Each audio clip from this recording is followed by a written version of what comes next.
Bem, gente, vamos começar aqui com o papo com a doutora Cris de hoje, meu canal, né, onde eu ajudo milhares de mulheres diagnosticadas com câncer de mama a serem as protagonistas no seu tratamento, trazendo muita informação sobre o câncer de mama, muita informação que lhe ajude a aumentar suas chances de cura, juntamente com o tratamento que você já faz, o tratamento médico. E é com esse propósito que eu tô aqui hoje, para nós batermos mais um papinho sobre essa que é a etapa principal, né, do câncer de mama, que é o seu tratamento em si. Não é isso? Se alguém tiver dúvidas, por favor, vão colocando aqui.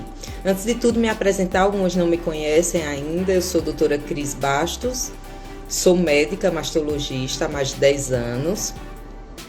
Já ajudei milhares de mulheres como vocês, que estão enfrentando, batalhando aí contra o câncer de mama.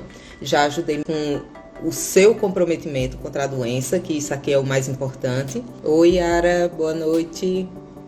Então hoje, gente, eu vou explicar um pouquinho dos tratamentos do câncer de mama para vocês, tá certo? E amanhã, de manhã, às 7h30, nós estaremos conversando sobre os efeitos colaterais, as reações que o tratamento do câncer de mama podem causar, né, nas mulheres que estão em tratamento do câncer de mama, tá certo? Queria convidá-las a seguir lá o meu canal lá no YouTube, doutora Cris Bastos, doutora por extenso, tá certo? Lá eu deixo muitos vídeos para vocês, tá? Não só sobre câncer de mama, gente, como diversas patologias mamárias, quem tiver interesse.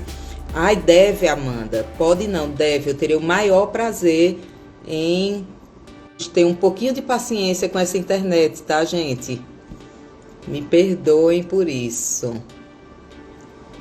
Tá, joia? Então, podem mandar as perguntas, certo? Então, pra gente ir começando hoje, no episódio de hoje, a gente vai conversar sobre o tratamento do câncer de mama, né? Muitas de vocês que já estão vivendo, né, vivenciando o tratamento do câncer de mama na pele, né, já sabem como se dão algumas dessas etapas, mas o mais importante disso não é simplesmente você saber como faz o tratamento do câncer de mama, é você compreender, acima de tudo, para que você possa colaborar, contribuir para a sua cura, você precisa compreender o porquê que aquele foi o tratamento eleito para você.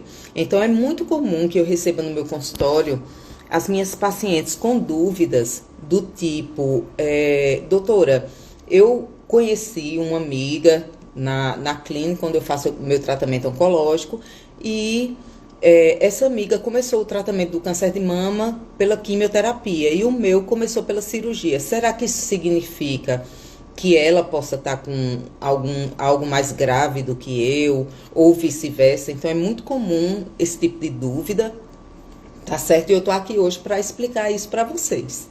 Tá bom? Então, assim, o tratamento do câncer de mama, ele tem algumas modalidades.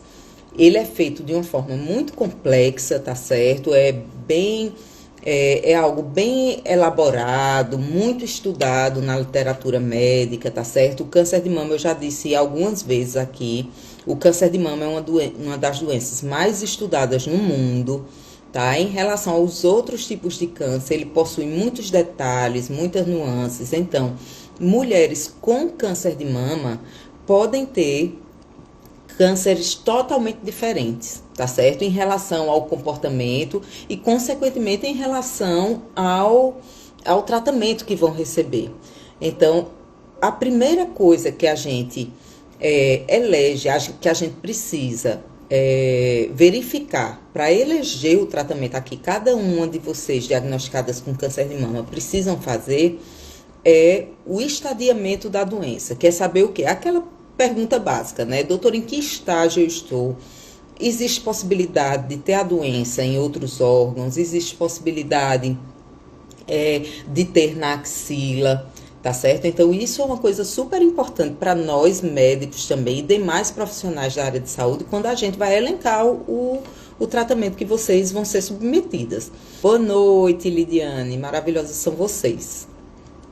Tá certo? Então eu estava dizendo, nós precisamos saber de algumas características daquele tumor individualmente em cada mulher. Por que individualmente em cada mulher? Porque tem mulheres que são mais jovens, tem mulheres que são atletas, tem mulheres que são obesas, tem mulheres que tiveram filhos, tem mulheres que não tiveram filhos, enfim. Cada mulher é um mundo completo e, como tal, precisa receber tratamentos totalmente diferentes, tá certo? E possui modalidades de tratamento que são as mais variadas, tá certo? Tem um único de todas as modalidades do tratamento do câncer de mama, um único que é considerado para toda mulher diagnosticada com câncer de mama. Essa modalidade é a cirurgia. Então, toda mulher que foi diagnosticada com câncer de mama, ela obrigatoriamente, em algum momento do seu tratamento, ela vai precisar ser submetida a um tratamento cirúrgico. O profissional que realiza o tratamento cirúrgico do câncer de mama é o médico mastologista, assim como eu sou. Então, o mastologista, ele é o cirurgião dentro daquela equipe de múltiplos profissionais que vão realizar o tratamento do câncer de mama, tá certo? A cirurgia, ela pode ser a primeira etapa do tratamento ou a segunda etapa do tratamento, a depender, como eu estava falando agora há pouco para vocês, a depender do estágio que a doença está, a depender do subtipo molecular em que a doença está e de características que são próprias das pessoas, individuais das pessoas, tá certo? Então, quando nós juntamos todas essas informações, nós elegeremos se o tratamento vai começar por cirurgia ou se o tratamento vai começar com a quimioterapia. Boa noite, boa noite. Isso não quer dizer necessariamente que uma mulher que começou com quimioterapia esteja com uma doença mais avançada do que uma mulher que começou com cirurgia ou vice-versa. Isso não significa necessariamente isso, tá certo? Porque um dos motivos pelos quais a gente escolhe começar o tratamento do câncer de mama com quimioterapia é o estágio da doença. Com certeza, esse aí é um dos motivos pelos quais a gente escolhe. No entanto, existem dois subtipos moleculares do câncer de mama que nós chamamos de HER2 e triplo negativo, que preferencialmente são iniciados também, têm seus tratamentos iniciados por meio de quimioterapia, mesmo quando o nódulo ainda é pequeno. Então, no caso do triplo negativo mesmo, nódulos mamários com 1 centímetro ou mais, ele pode precisar ser iniciado o tratamento por meio de quimioterapia, ok? Então, a primeira modalidade do tratamento do câncer de mama é a cirurgia. Cirurgia, todas as mulheres vão precisar fazer, mesmo aquelas que têm tumores muito pequenos, ou aquelas que começaram o tratamento com a quimioterapia, mas a quimioterapia causou a regressão total do tumor inicial, mesmo ele tendo desaparecido, ela vai precisar fazer a cirurgia posteriormente, tá certo? Então, deixa eu só voltar um pouquinho para responder algumas perguntas que colocaram aqui, tá? A gente vai dando continuidade. Deixa eu ver aqui. Gente, quem tiver pergunta para fazer, fica à vontade, tá joia? Eu tô aqui para isso mesmo. A Amanda colocou aqui: estou gestante 32 semanas e ontem apareceu do nada em uma mama um nódulo.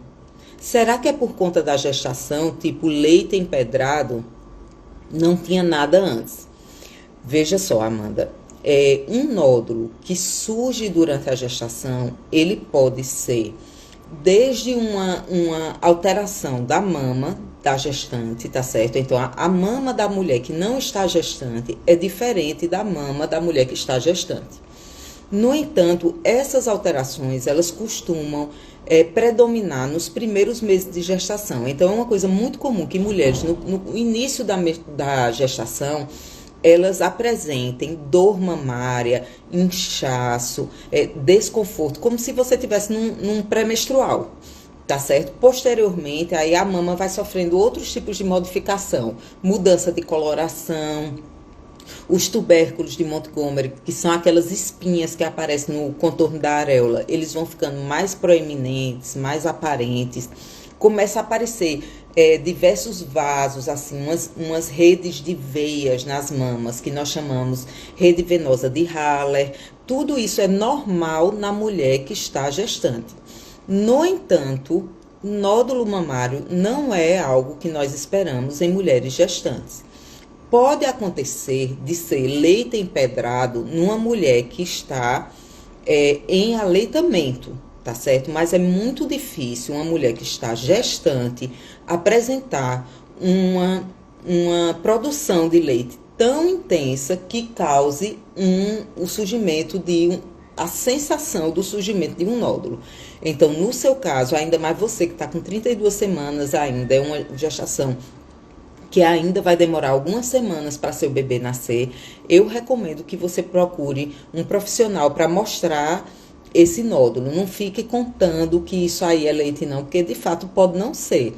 Pode ser um nódulo benigno, que é comum que nódulos benignos cresçam durante a gestação. Pode acontecer um nódulozinho que você não sabia que tinha, mas com o estímulo dos hormônios gestacionais, ele pode se desenvolver. Mas você não pode contar com a possibilidade de ser leite, tá certo? Você precisa realmente ser avaliada por um profissional. Sugiro que você procure o médico que está lhe acompanhando no seu pré-natal, tá certo? Para examiná-la e para lhe orientar qual a melhor coisa a ser feita nesse momento, tá? Mas não deixe para lá, não fique contando que isso é leite, porque provavelmente não é. Se você estivesse amamentando, poderia ser. Lidiane, doutora, quais as causas de dor na mama? Estou sentindo muita dor na mama direita, o que pode ser? Bem, gente, causas de dor mamária são as mais diversas, tá certo? A dor mamária é um dos 2 sintomas mais comuns nos consultórios de mastologia. Então, a grande maioria das mulheres que procuram os consultórios de mastologia procuram por 2 motivos. Ou porque sentem dor na mama, ou porque perceberam um nódulo na mama. Certo? Então, a dor ela é extremamente comum. As principais causas de dor mamária, gente, são as fases do ciclo menstrual. Então, em que momento a mulher sente mais dor mamária de acordo com a fase do ciclo menstrual? Nos primeiros dias que antecedem a menstruação e na fase do período fértil, ou seja, na fase ovulatória, tá certo? Nesses momentos a gente pode ter um aumento da intensidade da dor mamária. Por isso é tão comum as mulheres muitas vezes identificarem que vão menstruar porque passa a mão na mama e sente dor, ou porque tira o sutiã e sente aquela sensação de peso. No entanto, existem outras causas de dor na mama também, que pode ser desde uma alteração mamária, propriamente dita, até alterações que nós chamamos de extramamárias, que são aquelas causas dos componentes da parede torácica, não necessariamente a mama, mas que causam dor e irradiam para a mama. Por exemplo, a mama, a localização dela, ela repousa sobre a musculatura peitoral. Essa áreazinha aqui, ó, que a gente pega na face anterior da axila, isso aqui é o músculo peitoral. Então, a mama está repousando sobre ele. Se você faz um exercício físico para fortalecer a musculatura peitoral e esse exercício foi mal executado, isso é um exemplo. Pode acontecer de você ter essa dor na região, achar que é a mama e na verdade não é a mama, é a musculatura. Então, as causas são as mais diversas. Mas, considerando que nós estamos aqui no Outubro Rosa e que nós estamos nessa live para falar sobre tratamento do câncer de mama, então vale eu dizer aqui para vocês que a dor mamária ela não é de forma alguma o sintoma mais importante do câncer de mama. Algumas das nossas acompanhantes aqui da live podem confirmar o que eu estou dizendo. O câncer de mama, infelizmente, ele não causa dor. E eu digo que isso é infelizmente por quê? Porque são várias as mulheres que a doença acaba avançando muito por não procurar um médico em virtude de não sentir nada. Isso é o que mais nos preocupa. Boa noite, doutora. Fiz punção aspirativa por agulha fina das mamas e o resultado foi proliferação epitelial benigna. Será o que é isso? Gente, a punção por agulha fina, muitas vezes ela não consegue dar o diagnóstico definitivo da lesão, tá certo? Então, o que o patologista escreve é que é benigno ou maligno. Isso nós sabemos que dizer simplesmente se é benigno ou maligno muitas vezes não é suficiente, porque existem nódulos malignos que não causam nenhum risco, ou seja, nódulos benignos que não viram câncer, e existem nódulos malignos dos mais diversos tipos também. Então, para a gente não é suficiente saber só que é um câncer, entendeu? Mas no seu caso aí, a proliferação epitelial benigna é um achado, como o próprio nome diz, benigno, e pode ser desde um fibroadenoma até uma alteração fibrocística da mama, pode ser várias coisas, mas provavelmente não é câncer.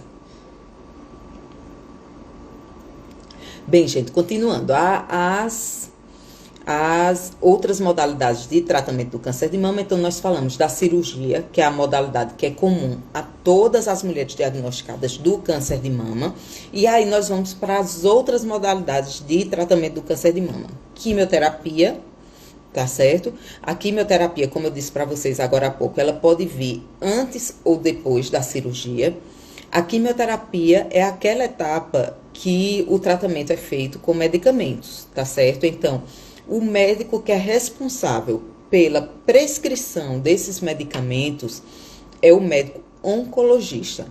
Nós que somos mastologistas, nós somos os cirurgiões, tá certo?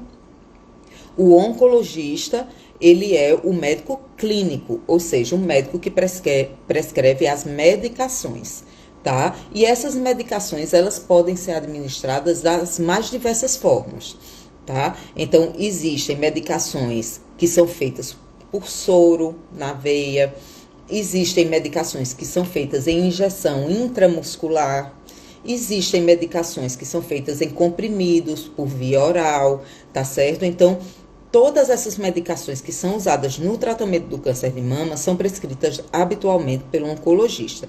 Não que nós, mastologistas, como os cirurgiões, não possamos discutir com o oncologista a respeito da escolha do tratamento que vai ser feito, ou iniciar uma hormonioterapia, por exemplo, antes que a paciente passe pela oncologia, como uma forma de não atrasar o tratamento. Isso pode acontecer, mas requer o acompanhamento do médico oncologista.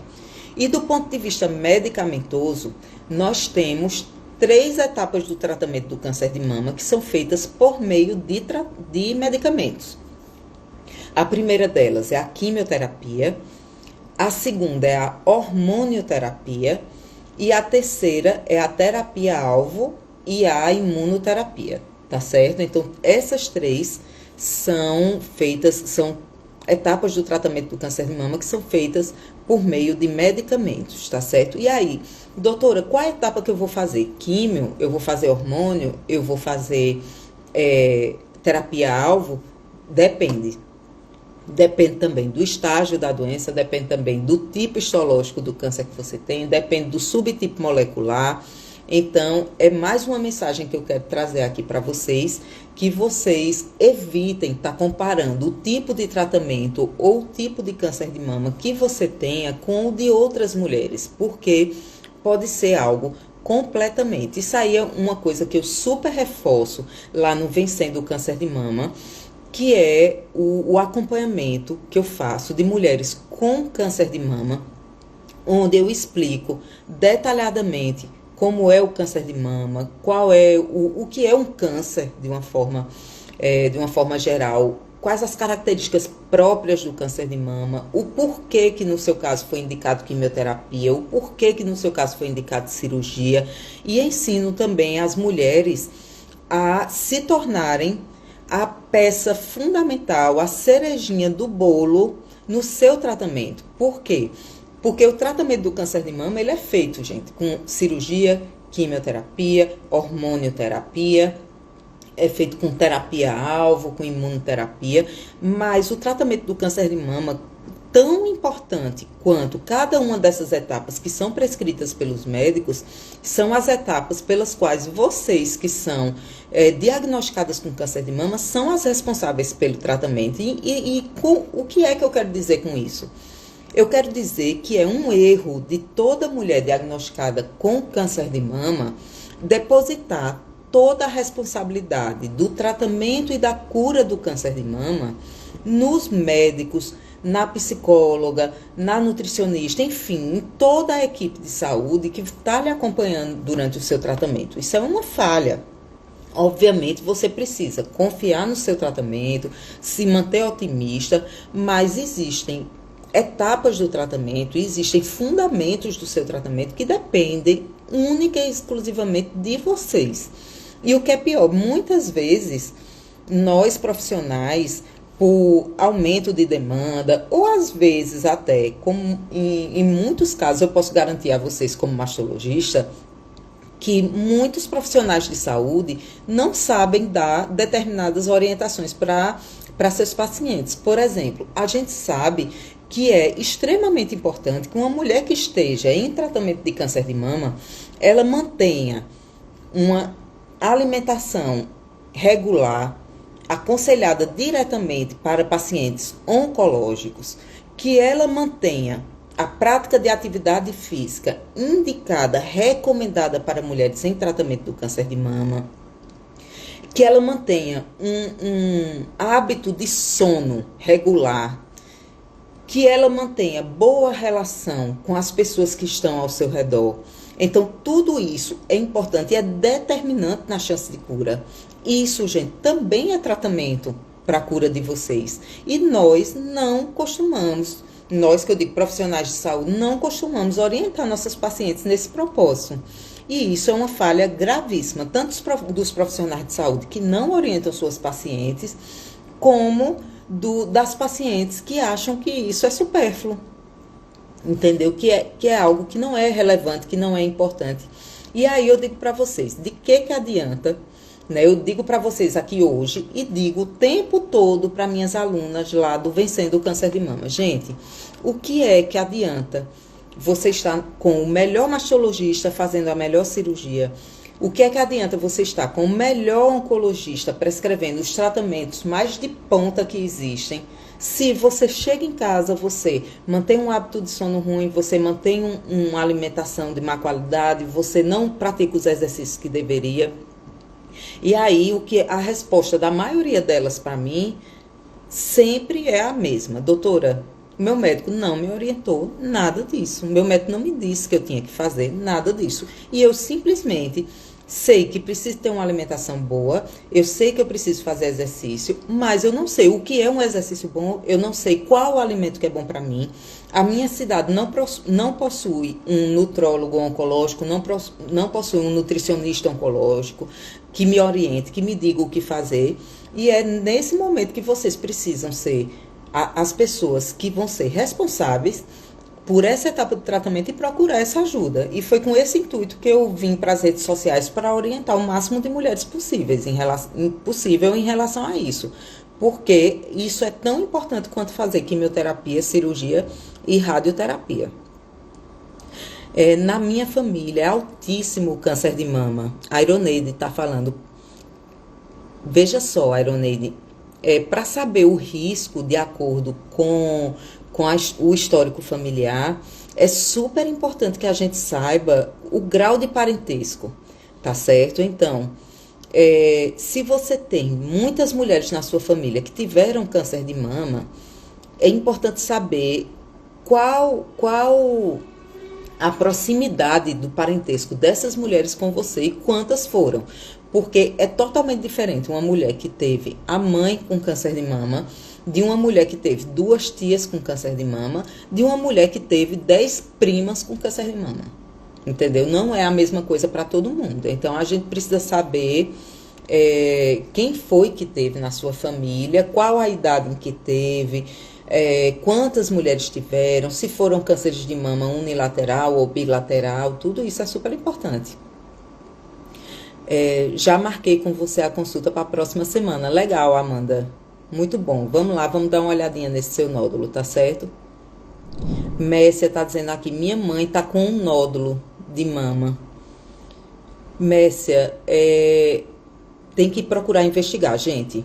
Isso aqui é uma coisa também que eu reforço demais. Nódulo mamário não é uma coisa normal. Não é. Se você está sentindo algo de errado na sua mama, mesmo que você não saiba fazer o autoexame, não tenha essa prática, acha que a mama está toda empelotada, está cheia de coisa, doutora, eu não sei identificar o que é que tem aqui, o que é que pode ser isso, o que é que pode não ser. Na dúvida, gente, procure um profissional. Porque eu já vi muitos casos de mulheres que achavam que não era nada e quando chegaram lá, realmente era um câncer. E pior, a gente perdeu o melhor momento para fazer o tratamento. Câncer de mama, gente, hoje é uma doença que nós atingimos a cura num número elevadíssimo de mulheres. Mais de 90% das mulheres. Agora, a coisa mais importante disso tudo é a gente diagnosticar cedo, tá certo? E aqui, só para dar uma reforçada com vocês, gente. Quem quiser assistir a esses vídeos completos, não só esse, mas muitos outros que eu estou preparando com o maior carinho para vocês, se inscreve lá no meu canal do YouTube, doutora Cris Bastos. Tá certo? Lá tem muito material legal e eu tô sempre renovando, sempre postando coisa nova lá para vocês, mulheres que estão passando por algum problema de saúde das mamas e, sobretudo, minhas seguidoras que estão com câncer de mama, que é a doença a qual eu me dedico com o maior carinho, tá certo? Ao tratamento dela e ao acompanhamento de mulheres que estejam com esse diagnóstico, tá certo? Elaine, doutora, tô indo para a terceira sessão de quimioterapia e continuo menstruando. Pode suspender por conta do tratamento ou menstrua normal até o fim? Elaine, que pergunta fantástica. Isso é muito bom a gente ouvir esse tipo de pergunta, porque muitas mulheres passam exatamente pelo que você está passando, ficam com essa dúvida e não sabem o que é que pode acontecer com elas como efeito colateral do seu tratamento, no caso aí a quimioterapia. Veja só, a quimioterapia é um dos tratamentos do câncer de mama, gente, que pode provocar uma menopausa precoce. A menopausa, ela é a interrupção da menstruação, tá certo? Em mulheres que estavam em idade fértil. Quando elas passam um ano ou mais sem menstruar, nós consideramos que ela entrou na menopausa, tá certo? Então, o que é que acontece? Muitas mulheres, até mesmo mulheres jovens, assim, eu tenho pacientes de 40 e poucos anos, que diagnosticaram câncer de mama, precisaram fazer quimioterapia, e a quimioterapia suspendeu a menstruação dessas mulheres. E a gente pede os exames hormonais que fazem a avaliação para saber se aquela mulher entrou ou não na menopausa, e os exames confirmam que de fato foi uma menopausa. Isso pode ocorrer num número relativamente alto de mulheres, tá certo? Mas não ocorre necessariamente com todas, tá certo, Elaine? E também pode ocorrer com um esquema de quimioterapia e não ocorrer com outro. Então, assim, muitas de vocês já ouviram falar, né, que o tratamento do câncer de mama é feito uma parte com a quimioterapia vermelha, outra parte com a quimioterapia branca. Então, tem mulheres que começam com a quimioterapia vermelha, não param de menstruar, e quando começa a quimioterapia branca, para de menstruar, tá certo? Então, isso pode acontecer também. Outra coisa que também pode acontecer é daquela mulher suspender a menstruação durante o tratamento, tá certo? E até 2 anos depois que encerra o tratamento medicamentoso, tá certo? Até 2 anos que você terminou a quimioterapia, a sua menstruação pode retornar. Então, eu tenho pacientes que 1 ano depois de concluída a quimioterapia, os ciclos menstruais voltaram a acontecer. E tenho, inclusive, pacientes que fizeram o tratamento como você, Elaine, e engravidaram após o tratamento do câncer de mama, tá certo? Então, isso não é nada de anormal, tá? Você pode menstruar até o fim do seu tratamento, você pode menstruar até a idade com que uma mulher entra na menopausa habitualmente, que é entre os 45 e os 55 anos, tá certo? Márcia tá falando aqui, minha mãe tá com um nódulo no peito e sangra, mas ela não quer ir ao médico. Nossa, não, é Messia Azevedo, Messia, convença sua mãe, convença, tá certo? Isso é uma coisa, são 2 coisas que são anormais que sua mãe está. Nem sangramento mamário é normal, nem a presença de nódulo é normal, tá certo? Nenhuma dessas duas coisas podem ser consideradas normais. Então, sua mãe precisa procurar um mastologista o quanto antes para investigar por que ela está apresentando isso. E um argumento que vocês podem usar para, nesses casos, né, principalmente mulheres idosas, é muito comum que elas deixem aquilo ali de lado, não procurem um profissional. E muitas vezes, quando é um câncer, a doença acaba avançando muito. Então, um argumento que eu acho que é bem contundente com elas é que aquilo ali só vai tender a piorar. Então, assim, se ela tá com um ferimento na mama, aquilo não vai se resolver sozinha, entendeu? Então, a tendência é esse ferimento piorar, ele se agravar de alguma forma. Se ela tá com sangramento na mama, a tendência é esse sangramento piorar. E se aquele nódulo que ela tá na mama for algo maligno, isso pode realmente aumentar a um ponto em que não se possa fazer mais nada. Entendeu? Então, argumente com sua mãe, não deixe ela ficar com isso sem procurar um profissional, porque pode ser realmente, ela pode estar jogando no lixo a chance dela de fazer um tratamento e ficar boa. Tá certo? Mas sangramento e nódulo não são de jeito nenhum coisas normais, tá, gente? Se alguma de vocês estiver com isso... Doutora, com quanto tempo depois de parir pode fazer a cirurgia de retirada de mama acessória? Não tem muita relação com o tempo depois de ter neném. Tem mais relação com o tempo que você vai amamentar, tá certo? Então, assim, enquanto você estiver amamentando, deve-se evitar ao máximo fazer qualquer tipo de tratamento, a menos que ele seja indispensável, tá certo? Tanto tratamento cirúrgico como tratamento medicamentoso, que seja algo realmente relevante para a sua saúde, tá certo? Então, a mama acessória, ela não é algo de risco, não é algo que coloca a sua vida em risco, então não é uma urgência. O ideal é que você amamente bastante, tá certo? No mínimo, até os 6 meses, até seu bebê completar 6 meses, mas havendo benefício de você amamentá-lo até os 2 anos, tá? Roberta tá dizendo que sente uma dor na axila puxando para o braço. Olha, dor na axila puxando para o braço normalmente não é dor mamária, gente. Normalmente não é dor mamária. É muito comum que isso seja algo ósseo, muscular ou articular, tá certo? Então, pode acontecer de uma pessoa ter um problema na articulação do ombro e essa dor irradiar para o membro e você acreditar que é da mama e na verdade não é do ombro. Doutora, qual o requisito que o médico utiliza na escolha da cirurgia para a paciente? Vejo muitos casos que o médico opta pelo quadrante e a paciente escolhe outro tipo alegando medo de recidiva.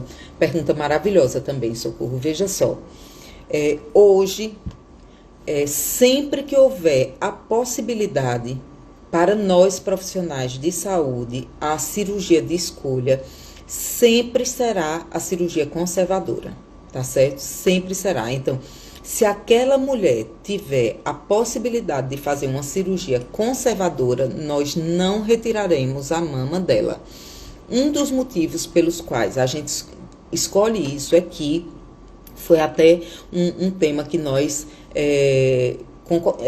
conversamos ontem, eu e Léo, que é cirurgião plástico, foi que mesmo as cirurgias plásticas de reparação, quando é feita a retirada completa da mama, ela é muito mais suscetível a ter complicações, tá certo? Então, sempre que a gente puder, a gente vai preservar a mama. É uma cirurgia que tem menos complicações, é uma cirurgia que traz um transtorno do ponto de vista psicológico para as mulheres muito inferior ao da cirurgia de retirada da mama. E o melhor, tá? O melhor, nos casos bem indicados em que a cirurgia é feita de forma adequada, respeitando as técnicas oncológicas, respeitando as margens cirúrgicas, a cirurgia conservadora, ou seja, a cirurgia que a gente não retira a mama, que pode ser um quadrante, como você colocou aí, ou pode ser alguma técnica de oncoplastia, pode ser até uma mamoplastia oncológica, tá certo? Tem mulheres que a gente trata fazendo uma cirurgia plástica nela, desde que seja feita respeitando as técnicas oncológicas e que seja seguida de radioterapia. Gente, essa é sem dúvida uma das maiores indicações da radioterapia, é cirurgia conservadora. Toda mulher que não precisa perder a mama durante o seu tratamento do câncer de mama, ela automaticamente está indicada radioterapia para ela, tá certo? Salvo raríssimas exceções, tá? Mulheres muito idosas, pessoas que não dispõem do tratamento de radioterapia em sua região e que tinham uma lesão muito pequenininha, mas isso, raríssimas exceções, tá certo? Então, quando nós comparamos nos estudos científicos, quando se faz uma comparação entre a chance de recidiva da lesão numa mulher que fez mastectomia e a chance de recidiva de uma lesão numa mulher que fez o quadrante e fez a radioterapia junto, tá certo? Eu digo assim, na sequência, a chance da doença voltar nessa é igual a dessa, tá certo? Com alguns estudos mostrando que não é raro mostrar que o quadrante com radioterapia pode ter uma chance de recidiva menor do que a mastectomia sem radioterapia. Tá certo? Então, se o argumento for esse, a gente vai tentar convencê-la de que não é o melhor para ela. Tá certo? O melhor realmente é tentar não tirar a mama, sempre. Qual o mal que o tamoxifeno pode nos trazer? Isso é uma pergunta da Luana. Veja só. O tamoxifeno, gente, é uma das etapas do tratamento que consiste na hormonioterapia, tá certo? O que é a hormonioterapia? A hormonioterapia é o seguinte: alguns tipos de câncer de mama, cerca de 70% deles, têm sensibilidade aos nossos hormônios femininos. O que é que isso quer dizer? Que ele possui, na sua superfície, ele possui receptores, não na superfície tumoral, na superfície do núcleo dessas células, ele possui receptores que faz com que nossos hormônios cheguem lá. Nossos hormônios vão chegar lá, tá certo? E vão se acoplar nesse receptor. E quando o hormônio se acopla no receptor, ele vai fazer com que essa célula se multiplique. Então, nossos hormônios femininos, em cerca de 70% dos casos de câncer de mama, eles são alimento, combustível para o câncer. E desde que se conheceu essa relação dos hormônios como alimentos para o câncer, que se instituiu o tratamento de hormonioterapia, que consiste em quê? Bloquear esse receptor de forma que o hormônio não consiga atuar nele, ou bloquear a produção dos hormônios, tá certo?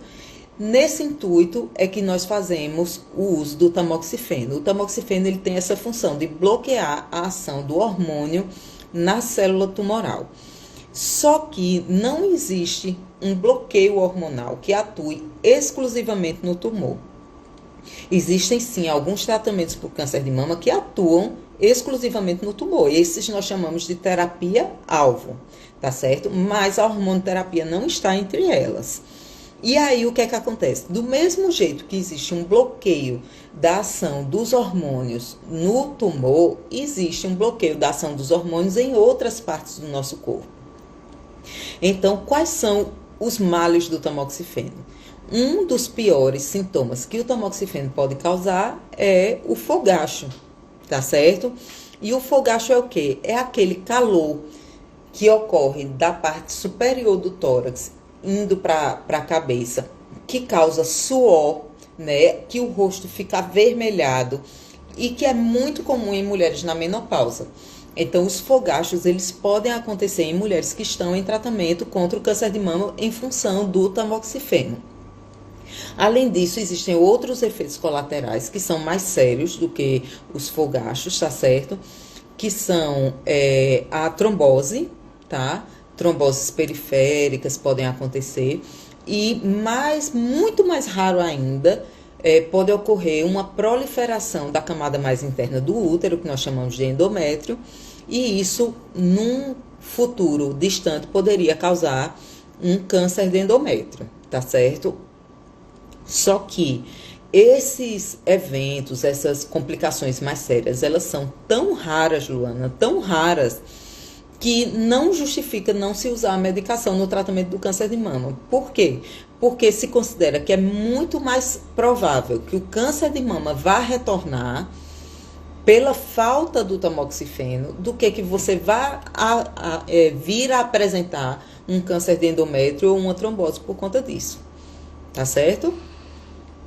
Além de que a gente consegue contornar algumas dessas complicações, tá, gente? Principalmente os fogachos.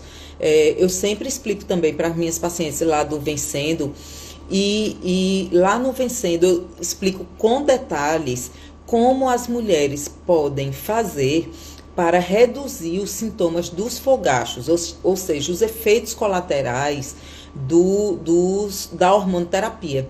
Isso a gente pode tentar contornar desde medicações até mesmo mudanças do comportamento. Então, tem determinadas alimentações que podem ajudar, tem determinados exercícios que podem ajudar e tem determinadas medicações que podem lhe ajudar também. Isso eu explico com detalhe lá no Vencendo o Câncer de Mama. Gente, obrigada a todas que estão aqui, tá certo? Lembrando que esse aqui é o Papo com a Doutora Cris. É o meu canal de ajuda a mulheres que estão em tratamento para o câncer de mama, né, onde eu vou ajudá-las a se perceberem como peça fundamental no tratamento e na cura do seu câncer de mama, tá? Elaine tá dizendo aqui, eu não me sinto doente, não vivo para a doença. Que lindo, que mensagem linda. Você foi maravilhosa, Elaine. Que esse seu otimismo, que esse seu alto astral transborde para todas as mulheres em tratamento de câncer de mama aqui no nosso canal. Minha família também tem muitos casos, todos de primeiro grau, da parte do meu pai, é o que mais tem. Se são muitos casos, Luana, e são todos de um lado da família e parentes de primeiro grau, seria super importante investigar a presença de mutação na sua família, tá certo? Porque se ocorre mutação com a síndrome hereditária familiar, algumas dessas síndromes hereditárias, elas aumentam a chance de uma mulher vir a desenvolver o câncer de mama, que pode chegar até 80%, 90%, em algumas síndromes quase 100% de chance. Então, realmente é muito importante investigar a presença dessas mutações na sua família para evitar que outras mulheres venham a desenvolver o câncer de mama. Na parte de sua mãe, só teve um único caso e foi tarde. Realmente, assim, nós, no Brasil, nós ainda temos um percentual de mulheres que descobrem o câncer de mama num estágio muito avançado, tá? Com chances de cura bem inferiores a daquelas mulheres que descobrem em estágios iniciais. 40% a 50% das mulheres no Brasil descobrem estágios avançados. Por isso é tão importante o Outubro Rosa. A gente está reforçando a importância de fazer a mamografia periodicamente, descriminalizando a mamografia, que é um exame que sempre surgem fakes nas redes sociais, falando que pode causar câncer, que dói de uma forma insuportável, ou que possa danificar lesões que você já tenha, como já aconteceu de algumas seguidoras me perguntarem se, pelo fato de ter cisto, se a mamografia não poderia piorar os seus cistos. E o que é pior, muitas vezes essas notícias partem de médicos. Isso é lamentável, né? A gente demora 100 anos para convencer uma mulher a fazer uma mamografia. E basta uma fake news para convencer milhares a não fazer. Vamos ver, Cris Meire, minha paciente maravilhosa, sempre está nas lives. Eu fui diagnosticada com 38 anos, olha aí, ó. Vários parentes de primeiro grau, você foi diagnosticada muito jovem, tá certo? Então, assim, gente, câncer de mama é uma doença que é mais comum entre os 50 e os 65 anos. Obviamente, não quer dizer que não possa acontecer em mulheres de qualquer idade. Pode acontecer, mas nós precisamos ter mais atenção nesses casos, tá certo? Não é comum que uma mulher de 38 anos, como é o caso da nossa seguidora aqui, Luana, tá certo? E achar que isso não é nada demais, tá certo? A gente não pode pensar dessa forma. Ela fez todos os tratamentos, fez químio, fez cirurgia, fez rádio e tá tomando o tamoxifeno. E provavelmente você vai fazer hormonoterapia por uns 10 anos, Luana. Como você é muito jovem, tá certo? Então a hormonoterapia é uma etapa do tratamento que ela pode durar de 5 até 10 anos, tá certo? E como você é muito novinha, então a gente prefere manter por um tempo mais longo, tá certo? Minha mãe teve câncer de mama há 22 anos atrás. Minhas tias tiveram e várias primas. Pois é, suas tias são irmãs de sua mãe? Porque se for, é algo que vocês precisam estar atentas, tá? Todas as mulheres da família. Agora, se sua mãe teve câncer de mama há 22 anos atrás, que maravilha, né? Completamente curada, né? Uma prova aí, testemunhal de que o câncer de mama é uma doença curável. Girlene está na menopausa e toma tamoxifeno. Sim, o tamoxifeno, gente, como eu expliquei para vocês, é uma etapa da hormonoterapia, tá certo? É uma das medicações que nós usamos na hormonoterapia. Ele é o único aceitável numa mulher que não esteja na menopausa, tá certo? Então, assim, mulheres que menstruam, a medicação de escolha é o tamoxifeno, a menos que a gente induza uma menopausa nessas mulheres. E como é que a gente induz a menopausa? Ou por meio de medicação, então vocês vão ver algumas mulheres usando injeções, né, medicações injetáveis, como é a gozerelina ou Zoladex, para quem em linguagem comercial, o nome comercial da medicação, e aí a gente causa uma menopausa precocemente e podemos trocar o tamoxifeno por um inibidor de aromatase, que é o anastrozol, letrozol ou exemestane. Agora, na pós-menopausa, como é o caso da Girlene, que deixou seu depoimento aqui, na pós-menopausa, nós podemos usar tanto o tamoxifeno como os inibidores de aromatase. A Val está dizendo que tem um monte de cisto nas duas mamas.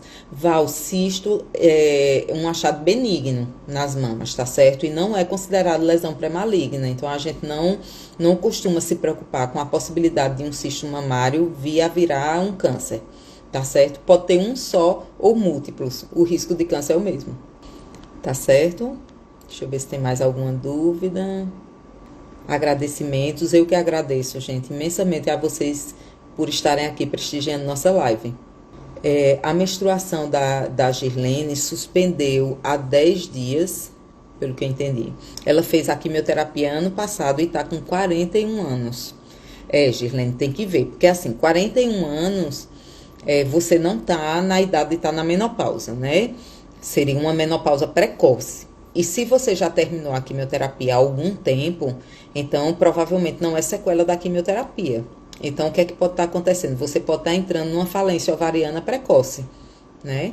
Tem que ver há quanto tempo essa quimioterapia terminou, porque assim, a quimioterapia, ela não atua só enquanto você está tomando, ela atua também entre as sessões. Assim como a hormonoterapia, a radioterapia, são tratamentos que são feitos, mas que eles a ação deles não dura só enquanto está sendo administrado, ele pode perdurar durante algum tempo, tá certo? Aí é importante investigar, porque se realmente você tiver entrado na menopausa, pode ser até que seu oncologista queira trocar o tamoxifeno por um inibidor de aromatase. Fiz minha mamografia, vou fazer a ultrassom e vai marcar para me mostrar. Seja muito bem-vinda. Deixa eu ver se tem mais alguém, mais alguma pergunta. Elaine começou com a branca, o tratamento dela. Pode ser que seja uma lesão HER2 positiva. Os tumores HER2 positiva, a gente já não faz mais a quimioterapia vermelha em todos os casos. É muito comum fazer só a branca e o Herceptin. Herceptin é uma terapia-alvo, tá, gente? É uma terapia-alvo que nós utilizamos contra o HER2 em mulheres que possuem HER2 no seu tumor. Tá certo? Isso é uma das informações que a gente precisa também para dar início ao tratamento do câncer de mama. Doutora Simone Marrocos, minha amiga, que sempre aparece aqui para dar um alô. Oi, amiga, obrigada aí por tudo, maravilhosa. Rita, tive uma pausa na menstruação durante a químio. Pouco tempo depois do término, voltou ao normal. Doutor, eu não fiz esse exame de hormônio para saber se tive a menopausa. Será interessante fazer agora? Não. Não precisa, meu amor. Se sua menstruação voltou, isso é mais informação para nós do que qualquer exame, tá certo? Pode ficar tranquila, você não está menopausada, tá certo? É condição indispensável para saber se a pessoa está na menopausa ou não, é que ela tenha passado 1 ano sem menstruar. Então, nós costumamos fazer esses exames só em mulheres que passaram pelo menos 1 ano sem menstruar, tá? Não precisa fazer, não. A Yara tá dizendo aqui que quando aperta a mama esquerda, sai um líquido. Gente, a mama, ela é uma glândula, tá? Ela é uma glândula. O que é que isso quer dizer?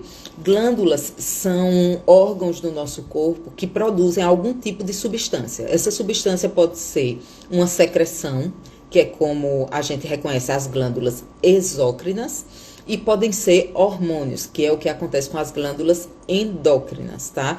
A mama, ela é uma glândula exócrina, portanto, ela é produtora de secreção. A secreção que a mama produz, que é mais conhecida de vocês, é o leite, tá certo? Então, o aleitamento materno é a produção primordial da nossa glândula mamária, tá certo? O que não quer dizer que entre um aleitamento e o outro, a mulher não possa apresentar a produção de líquido.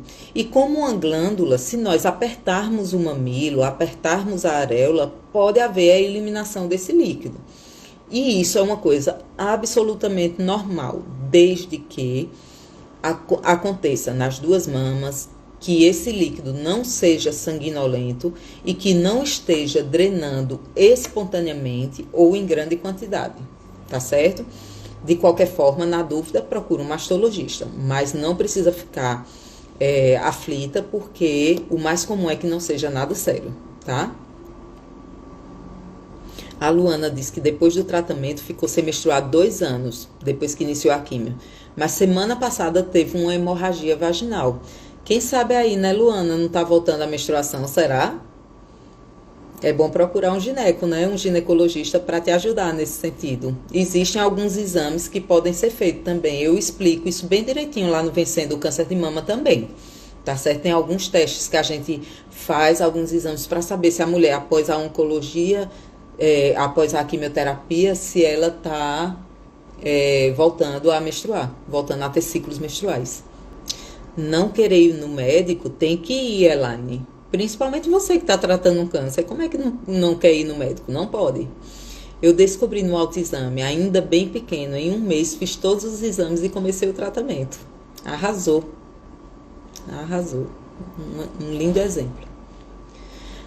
Maria, retirei 2 nódulos na mama esquerda fazendo quimioterapia. E na minha mamografia apareceram umas calcificações. É preocupante? Gente, calcificações são achados muito comuns na mamografia.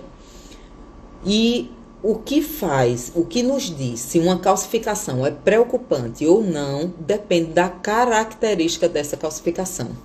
Então, a gente precisa saber que tipo de calcificação que é para dizer se é preocupante ou não. Tá certo? Então, só saber que é calcificação não é suficiente. A gente precisa saber que tipo de calcificação que é. São alguns critérios que a gente usa para laudar a mamografia.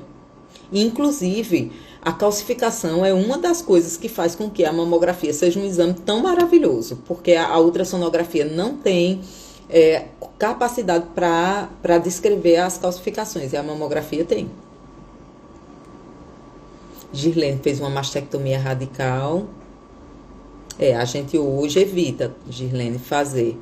Mas tem mulheres que ainda precisam, né? E vai começar a radioterapia amanhã. A radioterapia você vai tirar de letra, meu amor. Vai tirar de letra. Bem, gente, estamos na nossa hora, né? Deixa eu ver se tem mais algum aqui. Fez químio, cirurgia, agora vai fazer a rádio. Pronto. No seu caso, Girlene, você fez esse tratamento que começa com a quimioterapia, que é um tratamento que nós chamamos de quimioterapia neoadjuvante. O propósito dessa quimioterapia é Se for um tumor luminal, o propósito é reduzir o tamanho dele. Se é um HER2 positivo ou um triplo negativo, o propósito é tentar fazer com que suma a lesão. Aí depois se segue a cirurgia, que no seu caso você fez a mastectomia radical e agora vai complementar com a radioterapia, porque certamente tem alguma coisinha na axila, né? Preciso esvaziar a axila e vai fazer a radioterapia agora. Qual o tempo de repouso após a cirurgia mamária? O menor possível, tá certo? O mais importante, gente, como uma forma de vocês protagonizarem a cura de vocês, que é o que eu ensino lá no Vencendo, é que vocês evitem repouso, tá certo? É super importante, toda mulher em tratamento de câncer de mama precisa fazer exercício físico. Agora, a cirurgia, ela requer um repouso curtinho, o mais curto possível, e que vai ser orientado o seu retorno pelo seu mastologista ou pelo seu fisioterapeuta, tá certo? Mais curtinho, tá? Gente, por hoje é só, mas vejam só, amanhã, às 7h30 da manhã, amanhã vai ser pela manhã, não é à noite, tá? Amanhã, às 7h30 da manhã, nós vamos dar continuidade aos nossos temas. E eu terei o maior prazer de continuar respondendo a todas as perguntas de vocês. E também quero aproveitar para lhes fazer o convite para o nosso webinário da quarta-feira que vem, Sem Medo do Câncer de Mama, onde eu vou mostrar os maiores erros que mulheres que estão em tratamento contra o câncer de mama costumam cometer e vou ensinar o caminho para contornar esses erros e nunca mais você sofrer com medo do câncer de mama retornar, se sentir vitoriosa e protagonizar a sua cura do câncer de mama. Certinho? Então, espero todas vocês amanhã às 7h30 da manhã, tá, gente? Será um prazer tê-las comigo. Se eu deixei de responder alguma pergunta hoje, amanhã eu terei o maior prazer de responder, tá joia? Espero todas vocês lá. Por favor, guardem as perguntas. Eu tô vendo aqui no chat, tem um bocado ainda, meu Deus. Amanhã a gente responde, tá certo? Quem não puder estar amanhã na nossa live às 7h30 da manhã, pode mandar no meu direct, tá bom? Prometo que respondo. Mas eu espero vocês lá, tá certo? Tanto amanhã às 7h30, como no dia 26 às 19 horas no nosso webinário, tá bom? Beijinhos. Boa noite. Até amanhã de manhã.